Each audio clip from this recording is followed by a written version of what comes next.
Church and State is live in 5, 4, 3, 2. Councilman Caleb Collier says that this proposal is meant to protect their Second Amendment rights. I'm proposing that the city of Spokane Valley issue a proclamation stating that our city is a Second Amendment sanctuary city.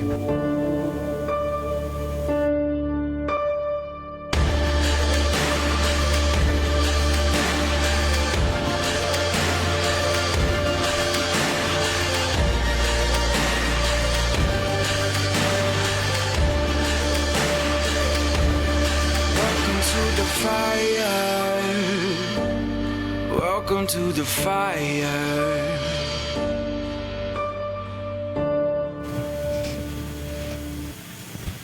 Today on Church and State, we discuss the double rainbow. And we follow up on the Ramos shooting. Plus, do you want to be a crisis actor? Boy, do we have an opportunity for you as a mass shooting in Spokane's future. Hello, Christian Patriots, and welcome to Church and State, where we strive to plug you into the pew and plug you into politics. I'm your host, Caleb Collier, and with me, as always, Pastor Gabe Blomgren. And as you all know, it is coming into June, which the left has deemed Pride Month. And that is one of the most deadly sins, Caleb. So we have taken upon ourselves, Travis, Caleb, and I, to go against the flow, and we're calling it Humility Month. Yeah, and that's certainly what America needs right now is a lot more humility.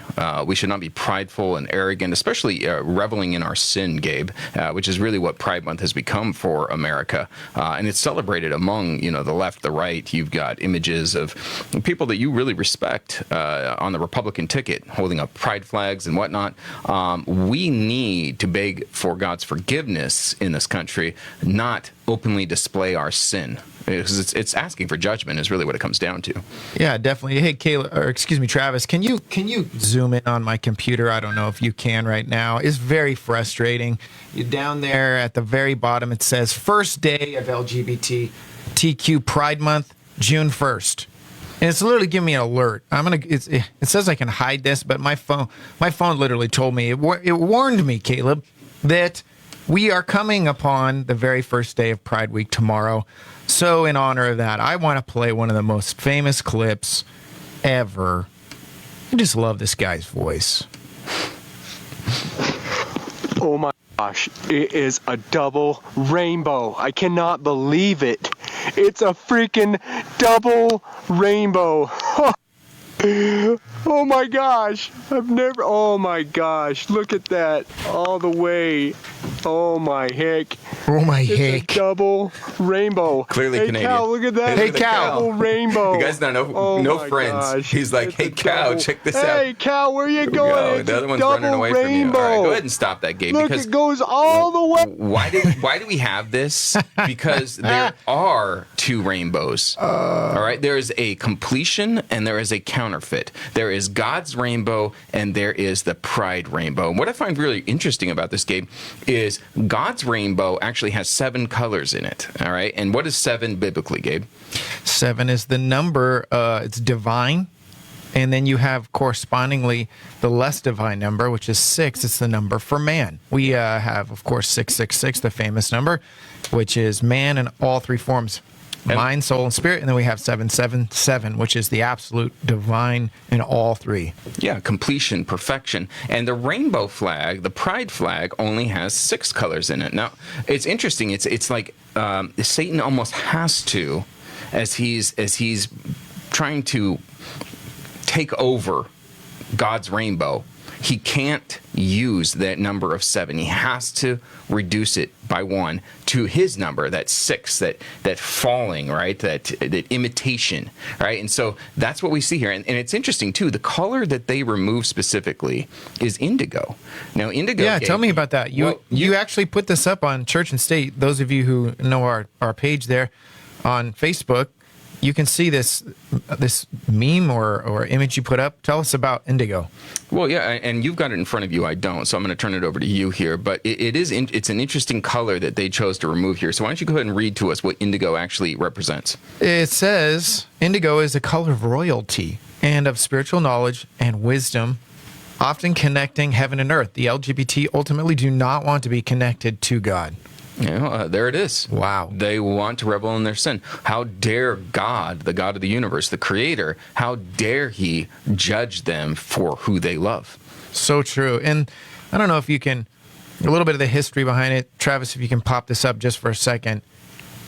You can see, just like as Caleb says, the traditional pride flag from 1978. You can see it. And then you can see today this image. Excuse me. I don't have it. But today, there is 6 colors. Caleb, you are 100% on point. The traditional flag, they've changed. Of course, they have the Philadelphia color inclusive flag. You were finding all kinds of weird things. They were including like bears, and leather people. Yeah, I mean, there's a whole subculture within it. There's a flag that has bear people color. Yeah, the bear. They're into furries or something. No, it's a homosexual class of men that typically they're large, they're hairy, they're hairy bodies. They typically have a beard, and so that's a specific subculture within the homosexual community. And then there's the subculture of leather. That's part of the flag. There are flags. When you really get into this, Gabe, there are flags for everything, and it's just truly what it shows is confusion.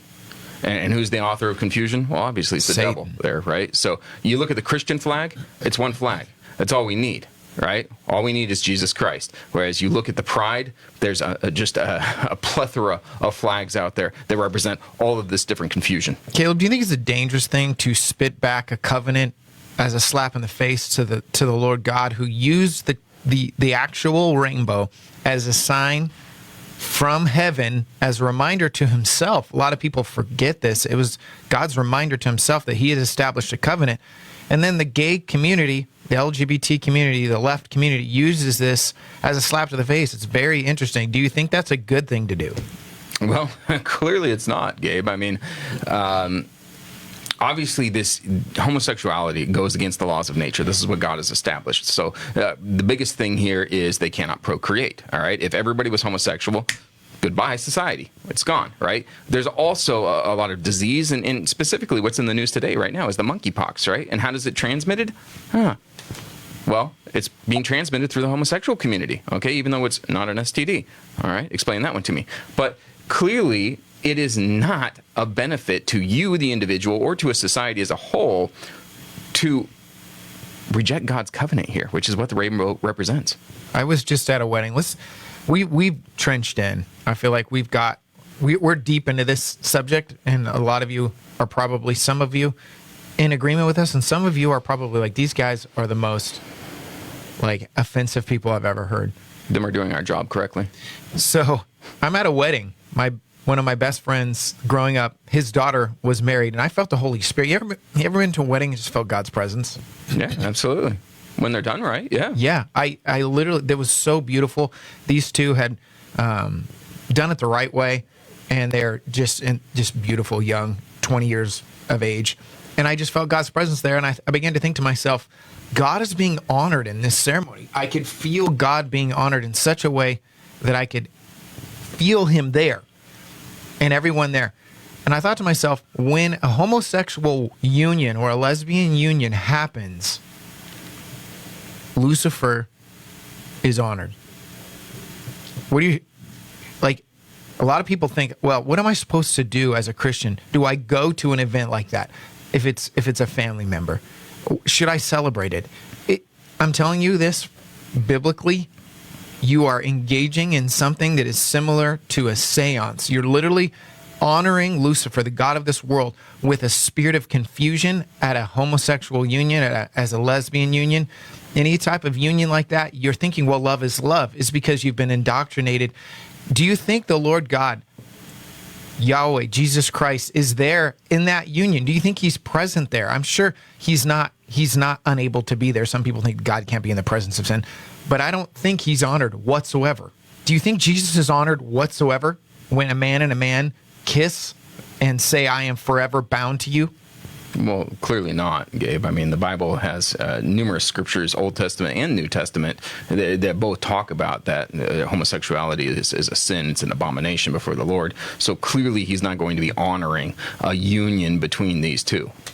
Yeah, my point isn't to castigate and to dude, this whole month, Humility Month, we're going to focus on loving people of the trans and all that. But we also have to, as Christians, realize one of the most unloving things we can do is just to shower people with love and not truth. Don't you agree? Well, yeah, I think we brought it up before. It's the equivalent of seeing your child playing in the street and watching a truck barreling down on them and yelling at them, get out of the road as loud as you possibly can, and running at them and scaring them, to be quite honest, right? Would it be more loving to say, hey, little Timmy, get out of the road. There's a truck there. It might be dangerous. You got to yell sometimes. No, you got to yell. You got to warn them, right? Because ultimately what we care about as Christians is their soul.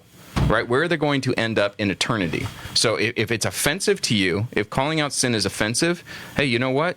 We're all sinners. And Gabe and I, as accountability partners, we call each other out all the time. We just had a conversation last week, Gabe, where we went to each other in love, but we had to address some things. Okay? Right. And ultimately, we're better for it. So, those of you, focus Humility Month. Humility Month, Humility Month. Amen. Take All it back. Let's talk to somebody who talk about somebody here who is not very humble. And personally, for me, I'd like to see this guy just go back to In Living Color, go back to being Shanae. Right? You remember Shanae? Oh, absolutely. Yeah. Right. Jamie Foxx. We need to get a clip of him eventually. Jamie Foxx. Why is Jamie Foxx even that popular? Why is an A-lister? I've never. Can you really tell me a single movie that you really loved? I just watched one last night. I don't know if I loved it, but it was Spider-Man: No Way Home. He's a side character in it. Hey, Travis, can you pop this image up here for us? It says Jamie Foxx. This is such an ironic statement. Jamie Foxx: never thought I would live in a Christian society where they would let little children die over and over and over again. I was freaking out because I was like, you know what?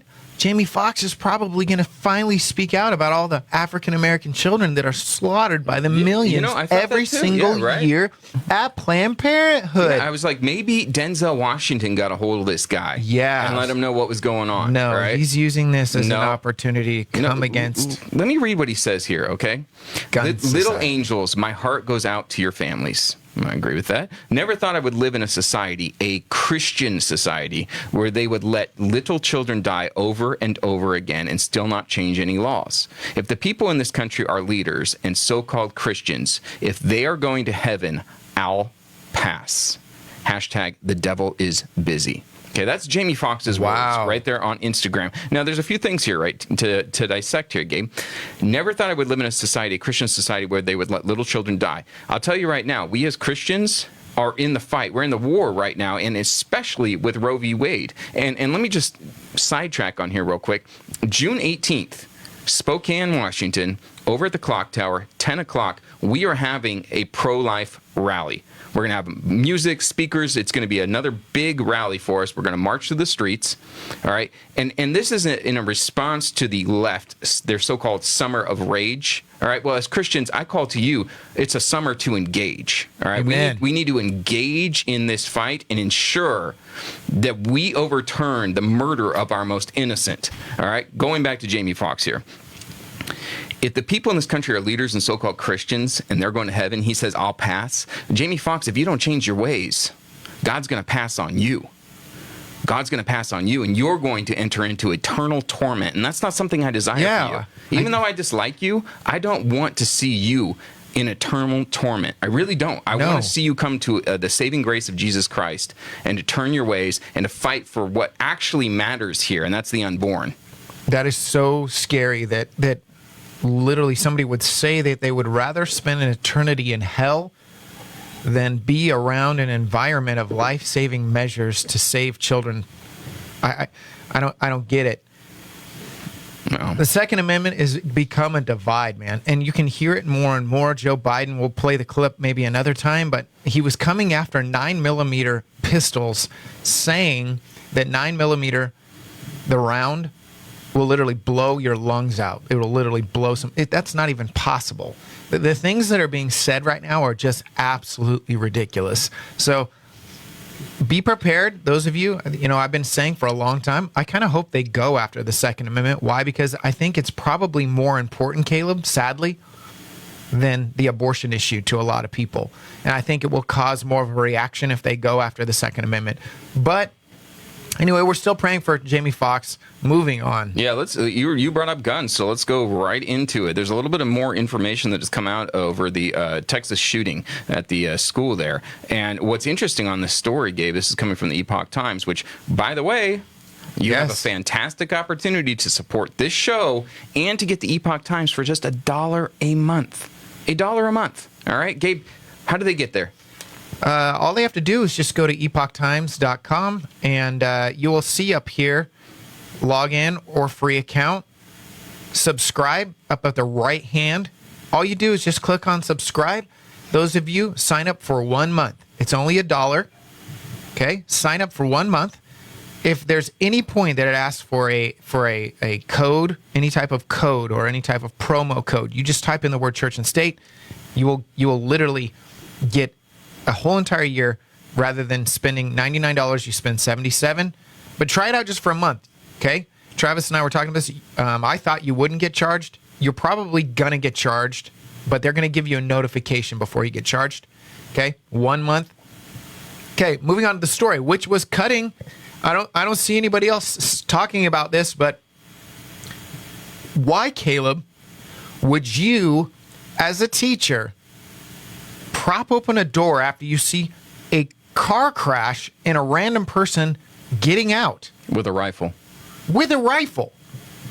Great question. He left a rifle in the car and then brought another one with him. Yep. Here's from the report. It says Ramos entered Robb Elementary School in Uvalde through a door that was propped open by a teacher just minutes before, McCraw added. McCraw said there was also no one resource officer at the school, no school resource officer, and he cannot say why.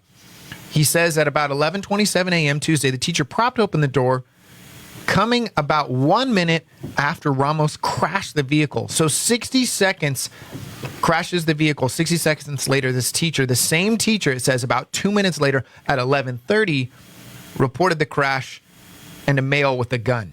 So he, listen to me, you got to catch this. You got to catch this, okay? At 11:27, the teacher props open a door, okay? Because they had seen a car crash.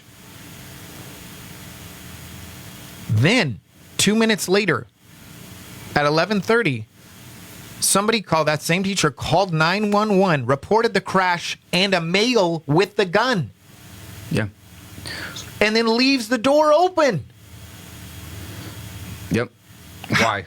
I mean, it leads to a whole slew of Are you questions. kidding me? And I want to caution our audience, because I've seen online there's a lot of misinformation going there. This is not, though. This is not. But this does not benefit our side, all right? So be careful. I've seen stories about how the school was actually permanently closed. That's not the case as far as my research is concerned here. But this is the truth. This is coming from the Epoch Times. This is trusted news. And they have confirmation that this teacher witnessed the car accident, witnessed the guy getting out of the car with his gun and propped the door open, and then 2 minutes later calls it in. Honestly, this guy should be probably charged. I do not know what was going. We don't know if it's actually a guy or a girl. That's true. You say it's a teacher.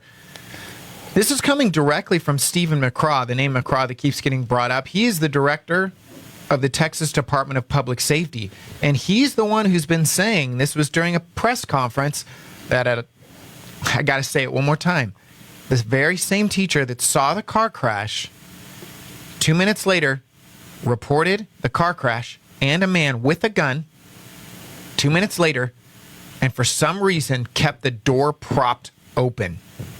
So, and here's the other thing too. The officers did not enter into the building until 12:50. Okay, you've got multiple 911 calls, some coming from the children themselves. 12:03 p.m., 12:47. I'm going to back that up, because you just said did not go into the building. They did not go into the classroom. Okay. So they were in the building, but I do have to confirm what you're saying. At 12:50 is when they finally went into the classroom using a janitor's key, because he had locked himself in. Ramos had barricaded himself in. This is also from the Epoch Times. Okay, so here's the thing. Gabe, and you know it, we have so much respect for our LEOs, okay?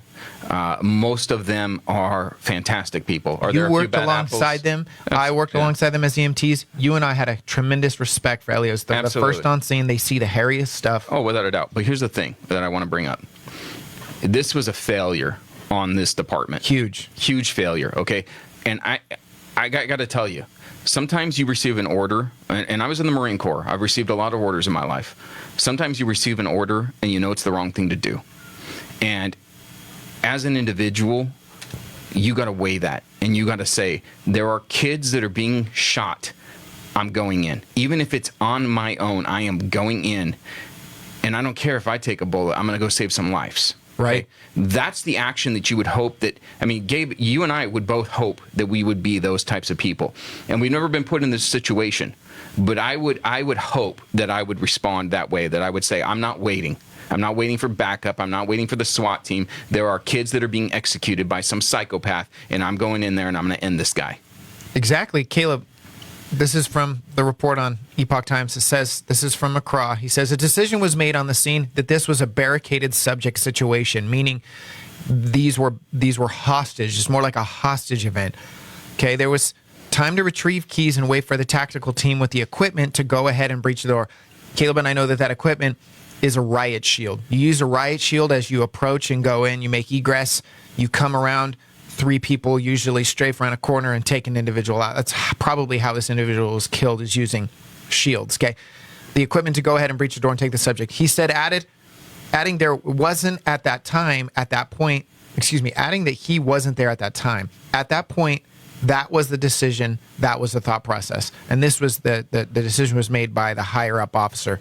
Listen to this. Someone called 911 multiple times, starting at 12:03, telling the police in a whisper that there were multiple dead and there were still 8 to 9 students alive.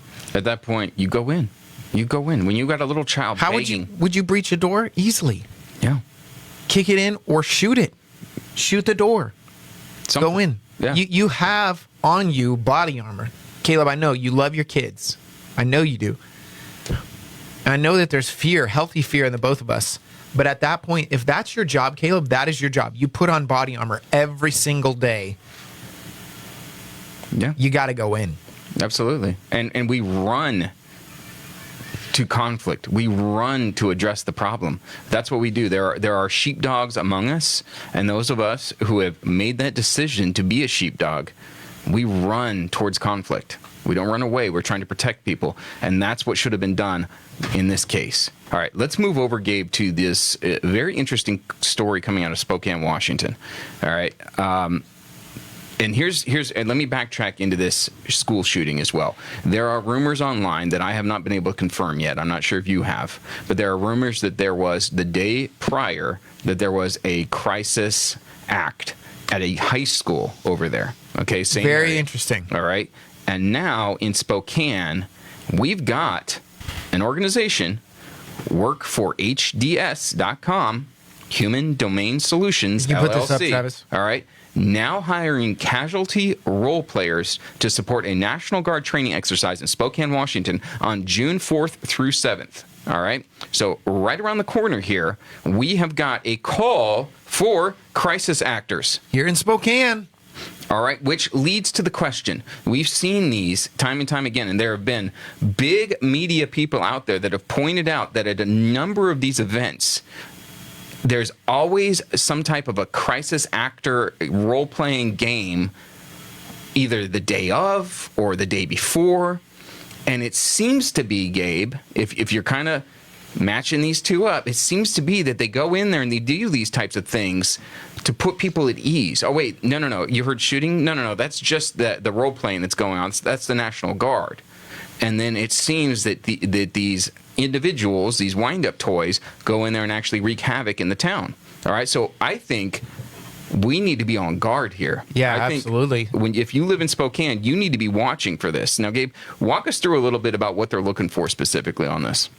Says they are looking for people of all genders, ethnicity, age, body types, disabilities, foreign language. Participants fluent in American Sign Language are also desired. Priority will be given to those with previous experience, military, first responder experience.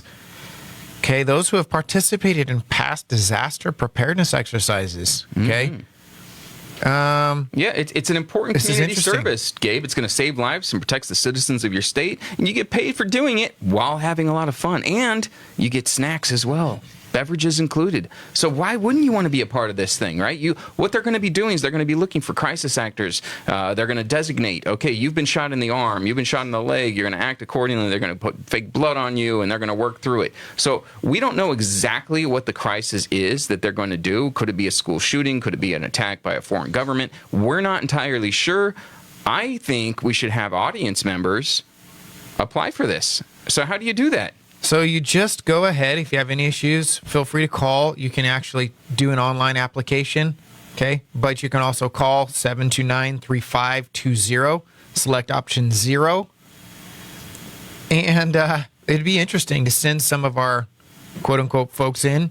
Yeah. One thing that I thought was really strange, it says, due to a potentially strenuous decontamination process and varying outside temperatures, you should not have serious medical conditions, which kind of shows us they're going to do a lot of decontam, like a decontamination tent. Are we looking at biological, nuclear, chemical, the NBCs? Is that what we're going to be looking at for this crisis situation, this game that they're engaging in our own community?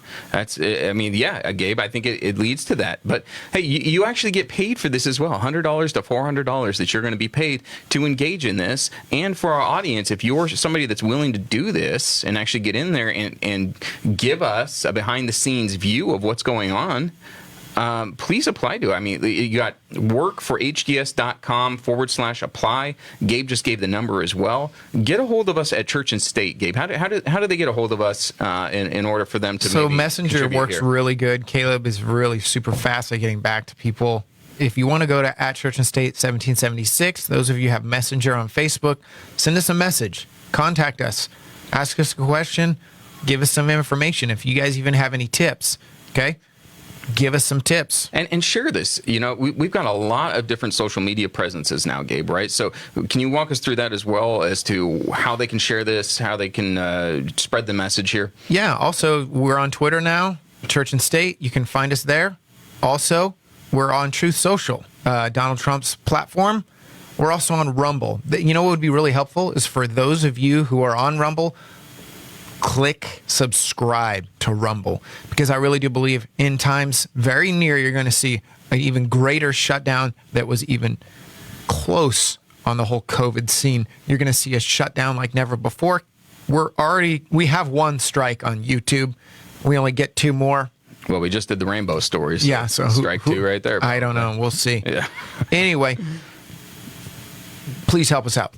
Last story, Caleb. Well, actually, we have 15 seconds, buddy. Oh, we can't. I can't even hit it. No, we're out of time. So, hey, Church and State is sponsored in part by On Fire Ministries and Understanding the Threat, Vanquishing Liberty's Enemies and Restoring the Republic. And with that, Church and State is out. God bless.